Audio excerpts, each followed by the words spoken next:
All right, in this lesson, we're going to be writing equations given graphs.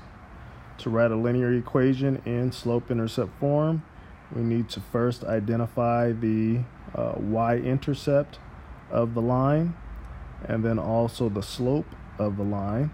And then we just plug in the y-intercept for b, plug in the slope for m.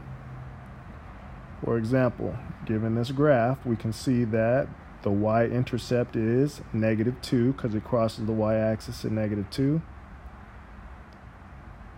And the slope, we've indicated another point on the line.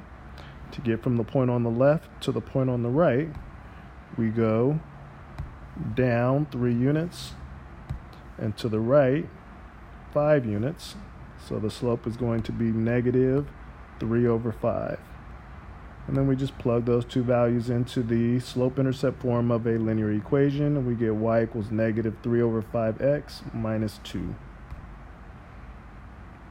And the next equation, first thing you want to identify is the y-intercept.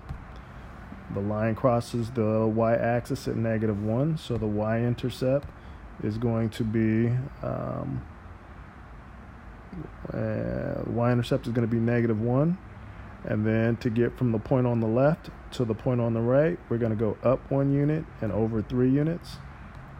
So the y-intercept is -1, slope is up 1 over 3. Plug those values in for m and b, and we get y equals 1/3 x minus 1.